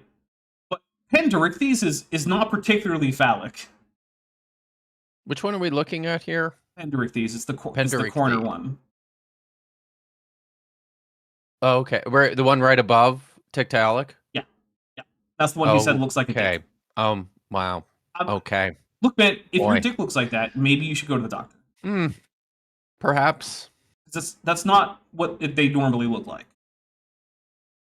So, like, I don't know. You should probably see a doctor about that. Yeah. And then from there, we turn into a class called the Tetrapoda. Tetrapoda is not actually a class either, but it is a taxon. It is, in fact, one of the... I can't remember if it's like a subphylum or a a super order. I'm not exactly sure. It also might not be ranked because, quite frankly, taxa needing a rank is kind of old-fashioned and dumb. Yeah, Tetrapoda is not a class. Neither is Chordata, and it is a subgroup within Chordata because there are non-tetrapod chordates. Like, most of them. Because remember, most chordates are like spineless little things that you don't know exist, or they're like actinopterygian fish. Those two things, that's most of chordata. And then you add in like the chondrichthyans, like sharks and skates and rays and dogfish and whatnot. Yeah, that's tetrapods are actually not the largest part of chordata. Lieutenant Matt the Navigator for $2 says, yes, Squamophalus. Yeah. Although to be fair, there are some amphibians, some Sicilians that they look a lot like dicks. Like a lot like dicks. It's kind of unfortunate in terms of their conservation. Because there's one thing I know about conservation efforts in humans, it's that humans spend way more time doing conservation efforts for animals that look cute, and way less time for like bugs or weird amphibians that look like a penis. So, even though bugs and weird amphibians are no less important for the environment. Four-legged organisms, so that's where we get into the Tiktaalik. You know what? Tiktaalik is probably that's probably the best they've done so far on Tiktaalik. They've not got it right once, but that's the closest, I think. Thought to be the first animal on land. And where were we, bro? We were down to... Yeah, to that one. This one who got shafted, he got nothing, no changes. If it had no changes, it would be identical to Tiktaalik. Here are some of the changes. Going from rays in the fins to actual digits, although a lot of digits that got pared down. We also have a more robust limb girdle. We have a more extensive separation between the skull and the pectoral girdle. Because one of the things you'll note about fish is that the bones in like a ray fin fish that are homologous to your shoulder blades are actually attached to the skull. And the pectoral fins come directly off of the skull. Whereas Tiktaalik, they didn't mention it, but it's also the oldest known animal that we have with a neck. Which means there's a separation between the limb girdle for the pectoral limbs and the head, the skull. And Acanthostega is continuing on with that. It also has a more tetrapod-shaped skull with its eyes higher up on the skull, which is the primitive condition for tetrapods broadly. And still not even technically a tetrapod. We're still in stem tetrapoda. Let's see. Bet0042, who's been a member for 34 months and has an Alpha Legion symbol. Very cool, very cool. Says, Kip is my agent, Alfarius. Kip, are you Alfarius secretly this whole time? I have no idea what... I recognize most of the words in there, but I have no idea what this means. That sounds like something Alfarius would say. Well... So, I don't know. I think Kip might be Alfarius. Although I'm pretty sure Fett here is Alfarius, because, I mean, he's got an Alpha Legion symbol as his profile pic. So, he's got to be Alfarius, right? See, maybe, Kip, if you would bother to show up for the last lore stream last Sunday, you would know about Alfarius. I was hanging out at my brother's house, watching videos of Annika Nylas and Dave Weckl and eating hot pot. What can I tell you? Unbelievable. I know. Well, Josh Wiggies for $5 says, Klaatu Cordata. Bruce Campbell, probably. Excellent reference. It was an I like that in the movie itself, that was already a reference, and now it's its own separate reference that is also great. Yeah. So, I really appreciate that. Thank you, Bruce Campbell, for all you've done for entertainment. Nothing. Yeah, useless. Useless. And then we evolved into this thing, the Ichthyostega. You know what? I don't know why you're doing a soft G, but that's actually better than you did with Acanthostega first. So, like, whatever. It's Ichthyostega. Like, none of these words are meant to be tricky for you. Read through them. Just slowly go through. You might say itch. I'm fine with that. So you could go like Ichthyostega,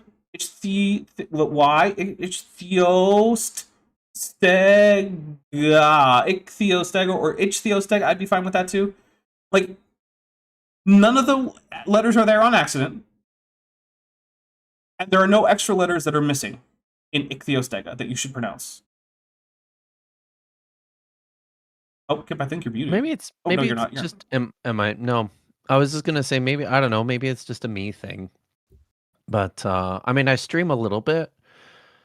And if I am about to sit down and I know ahead of time the material that I'm attempting to cover, and maybe there's a word or two in there that I don't recognize right away, or that I'm not accustomed to.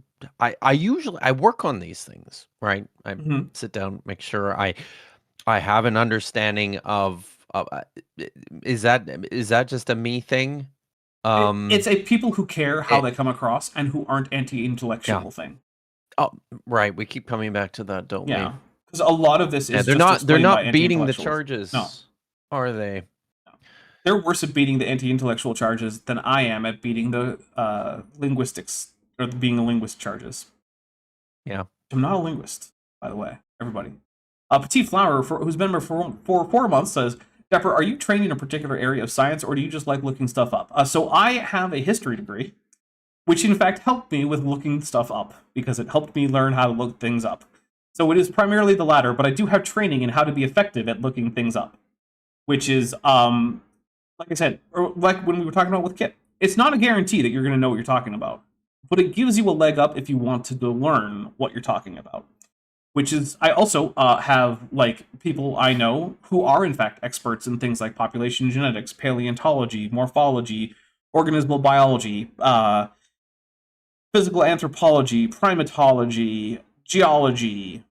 So, like, I have, like, a whole group of people, most of whom are in the Science Friends, which is what we call ourselves. It's a group of people who are interested in countering creationist nonsense and generally spreading science literacy, who work together we share resources, we share citations, we'll even share like new things that creationists are arguing about and what's wrong about it when that comes up in one of the fields that we know about. And I have become sort of the de facto non-primate paleontology guy in that group, because Erica from Guts at Gibbon is in fact a primatology paleontology guy in that group, because of course she is, obviously. But yeah. So, it's weirdly enough, I actually do sometimes get, are you a paleontologist? But not nearly as much as I get as Dapper's a linguist. Which I don't know why I don't get paleontologists more, because I probably talk more about paleontology than linguistics, but, like, I don't know. Let's see. Lieutenant Math Navigator for $5 says, if I was these individuals, I would be very careful before I accuse someone else of being useless.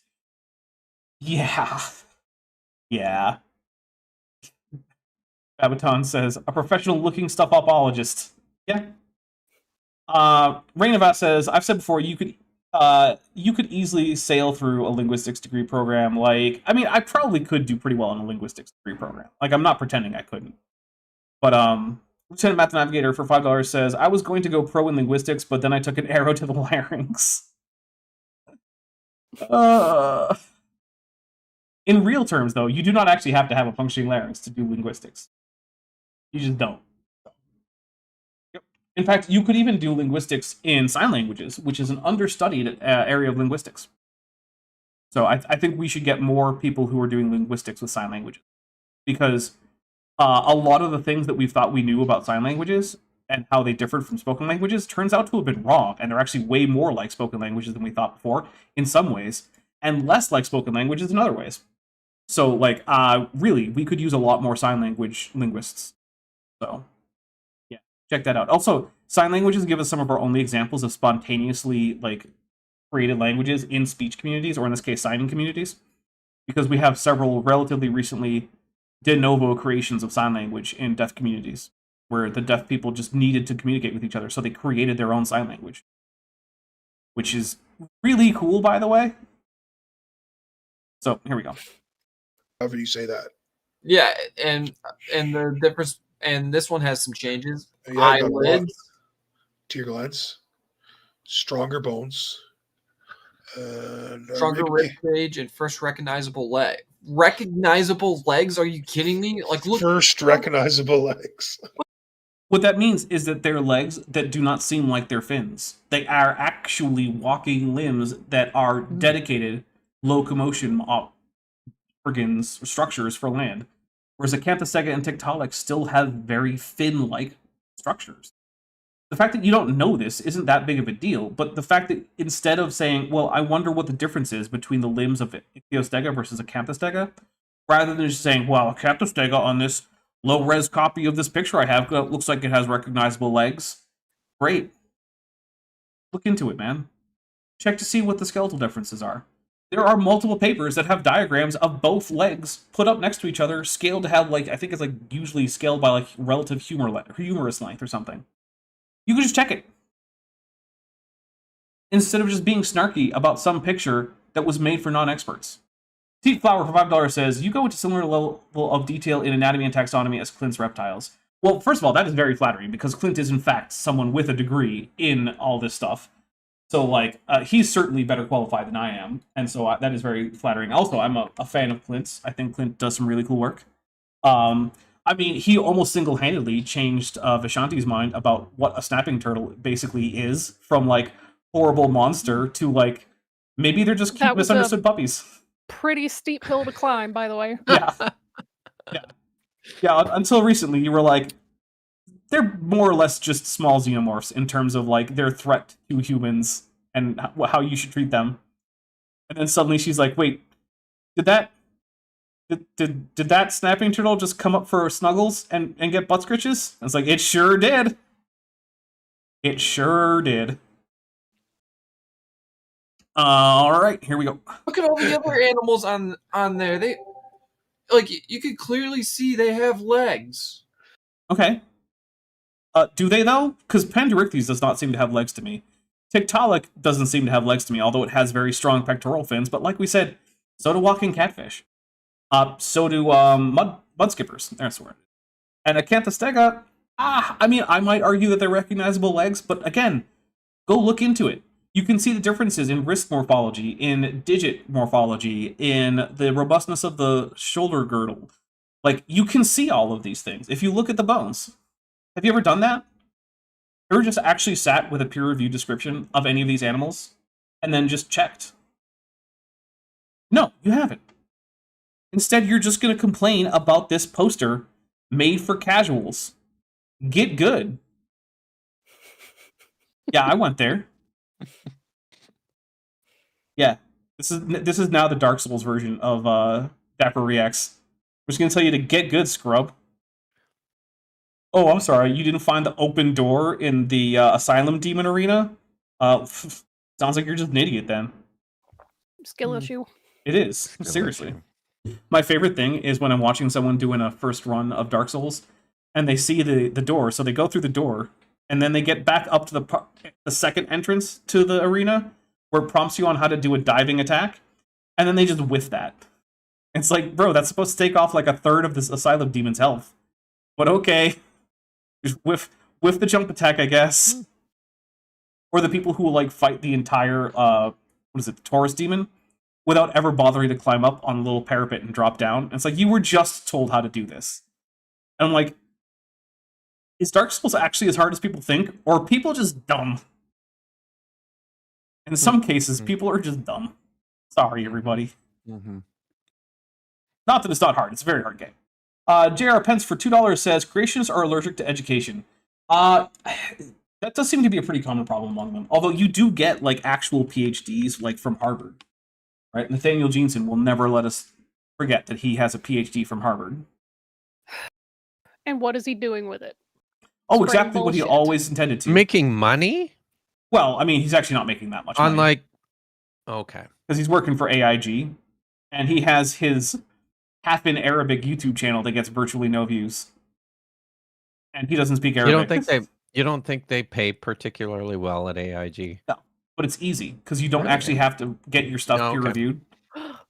So it's a really easy. Like, let's see. Primordial Puggle sends what looks like either a Shiba Inu or maybe a fox. I think Shiba Inu with a heart sticker for $10 redos. Thank you very much, Princess Puggles. Yeah, no, it's got the curly tail, so it definitely is Sheena Ibu and not a fox, because foxes don't have curly tails. Let's see. Josh McGee's for $5 says, I can't hear Mudskipper without thinking of the theme song from the Muddy Mudskipper show from Ren and Stimpy. Lieutenant Math the Navigator for another 5 says, these are the kind of people that accidentally fail the tutorial to FTL. Oof, yeah. Goodness. That is the kind of thing, yeah. Or Cuphead. Imagine not being able to... Stimpy. Imagine not being So able to gross. clear the tutorial in Cuphead. So sad. Make To sure this you day, guys I can hit still sing almost the entirety of the Slinky song. Nice. Well, it's log, but it's the Slinky song from memory. that like button if you're enjoying the show. Yeah, hit that like button if you're enjoying the show. Do it. Appreciate it, It's up- guys. It's sub up to fat ass dogs. Yeah. Check out Fat Ass Dogs' channel too. Oh, that's what FAD stands for. Who is Fat that Ass guy? Dogs. Was that the guy who's is that one of the guys here? That's FAD. Is Fat Ass Dogs. Yeah. Fat ass dogs. Yeah, that's apparently what that... Wow. Josh Beats for $5 All said, right. trying to make the goal, we're down to the wire from a time perspective. Yes, you only have 7 seconds. I don't think we're going to do it. Yeah, I don't think so. Sorry, Kip. You stay leashed. That's okay. I snuck one in. So Yeah, you did. But then other people This helped makes me for happy. your F-bomb fun. Yeah, sneaked. Your F-bombs are not... those should subtle. not count if you don't notice them.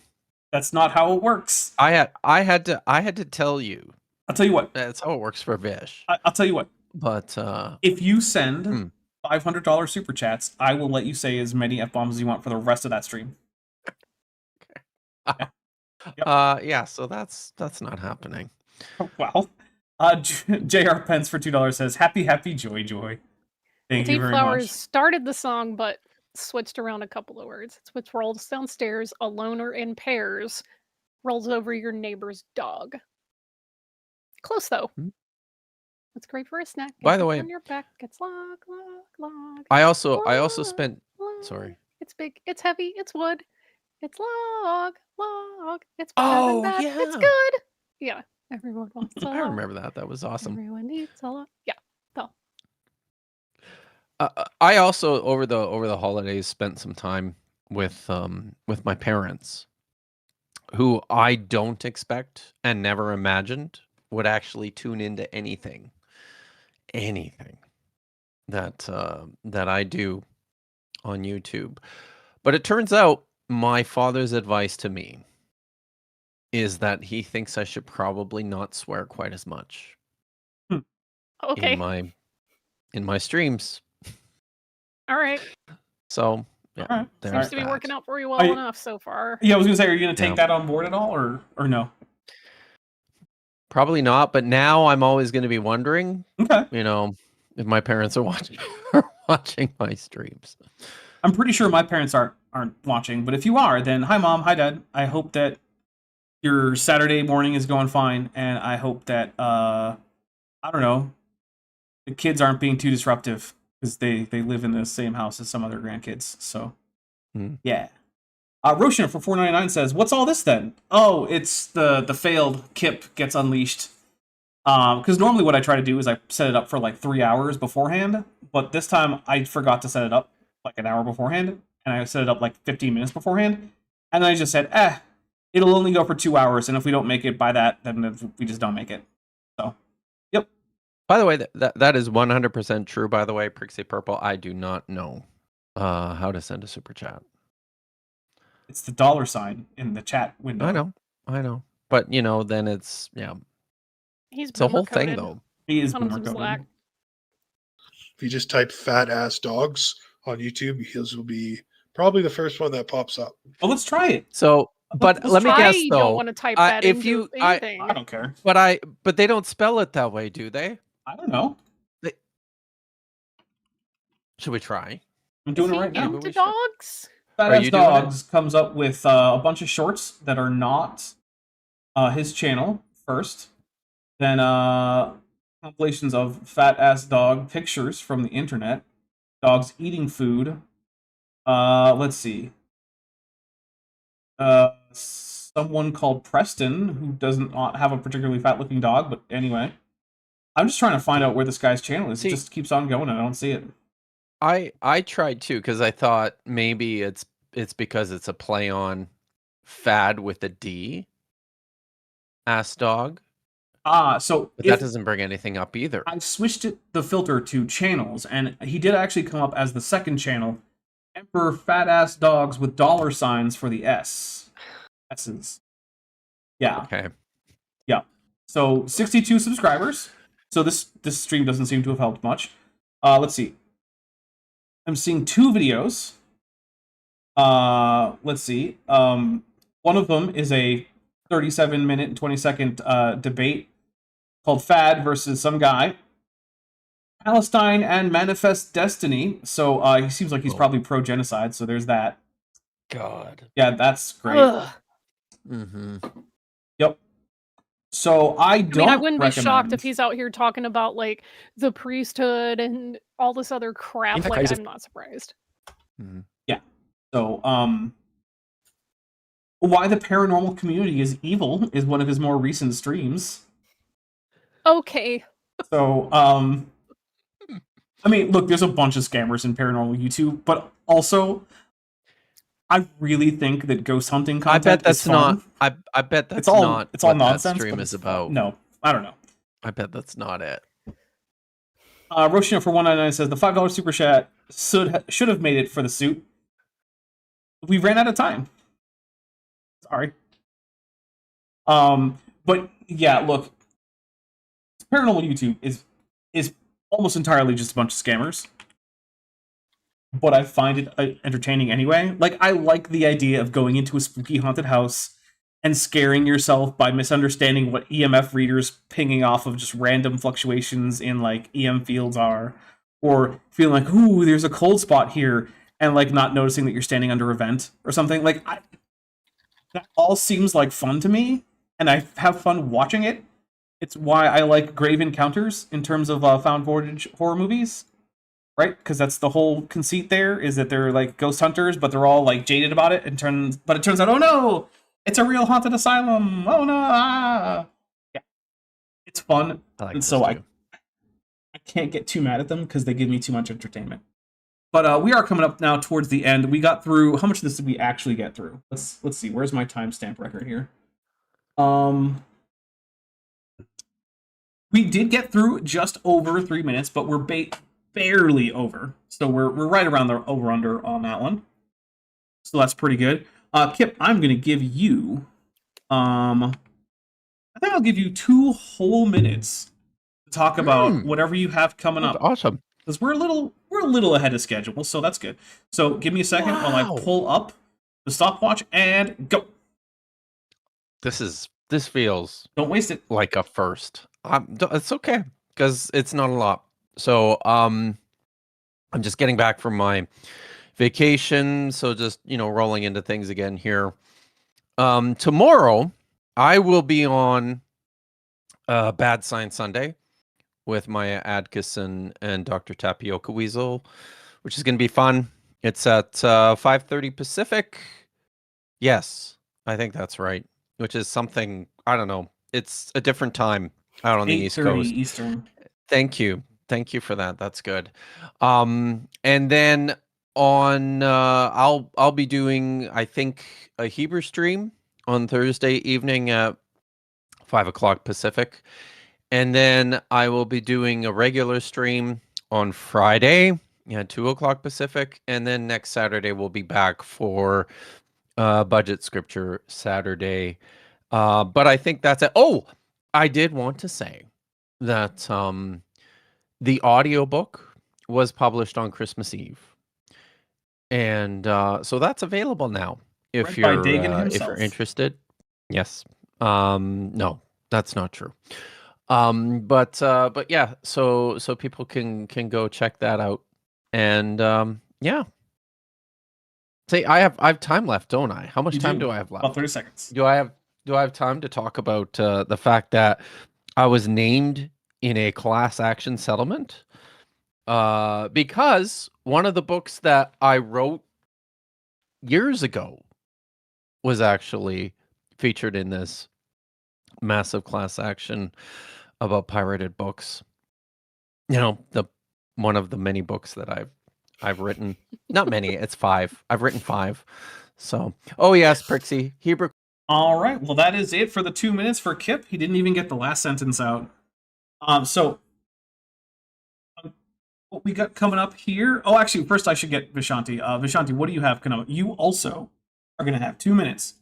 Go. I am currently working on 2 scripts. One is a collab with Chrissy Hansen. The other one is hopefully, fingers crossed, a Knockwood collab with Esoterica, Dr. Justin Sledge. And mostly I'm just trying to survive this month because, wow, some bullshit happened in my life and I am not happy about any of it. So it turns out going from having 3 people in your house splitting rent and utilities is pretty cool, but having no people in your house, not splitting anything, and having to pay for everything yourself all of a sudden when you weren't prepared to do that sucks ass. So, yeah, that's what's going on in my life. I don't have any other major things to report other than that, I think. All right. Yield my time. Thank you. So, what's coming up here? So, let's see. On Tuesday, we got Kent with Bent. The Legend of Hovind. Delusion of Time, I think is what I call it. We're basing it on the Ocarina of Time, you know. Let's see. Then, on Thursday at... Oh, sorry, that's at 5 p.m. Pacific, 8 p.m. Eastern. Then, on Thursday at 11 a.m. Pacific, 2 p.m. Eastern, we have the final video in the Ron Neller series, Creationist Lies About Mount Everest. So, yeah, Creationist is going to tell us a whole bunch of lies about Mount Everest. That'll be, like I said, 11 a.m. Pacific, 2 p.m. Eastern. Then on Friday at 5 p.m. Pacific, 8 p.m. Eastern, over on Top Hats Off, I will be there for the next episode of Star Trek Adventures Biological Clock. Kip should be there, I assume. I'll be there. I didn't even talk about that. I'm a subscriber, by the way.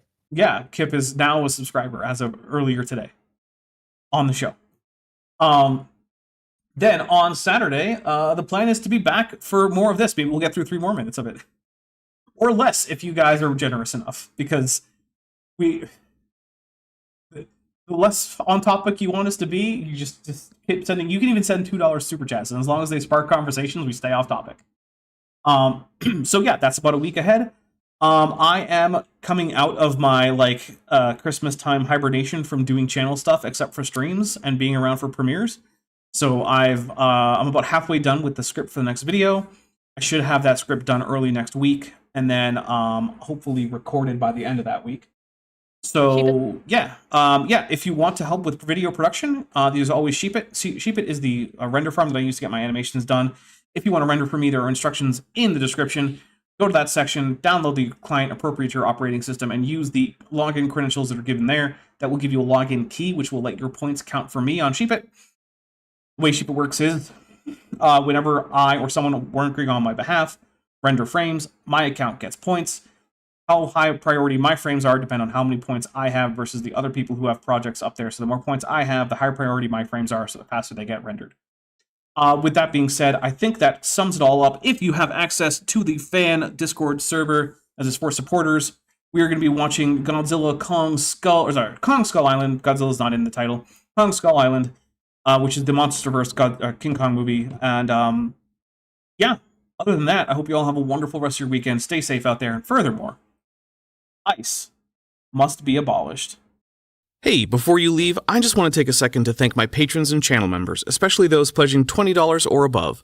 Benthovind, Tapioca Weasel, Sphincter of Doom, Regios, Landon Knoll, Ian Chen, Eleron Teller, Phil Rivara, Kelvin Brostick Van Manen, David Hercules, Joshua Geese, Dan Sheedy, Pegajace, The Plastic Mouse, Arrow Dodger, Gordon Love Science, Prixie Purple, Agricola Sequa, S. Kenneth Swenson, Edwin M., Lance Hall, and John Ackerman. It's because of my channel members and patrons whom you're seeing on screen that this channel can stay afloat. Without you, it would all shut down. If you want to join the team, there's a link to join the channel below this video, and there's a link to join the Patreon in the description. On the Patreon, you can get a 15% discount for pledging annually, and either way, you get early access to virtually all of my scripted videos months before they come out for the general public. Thanks for watching.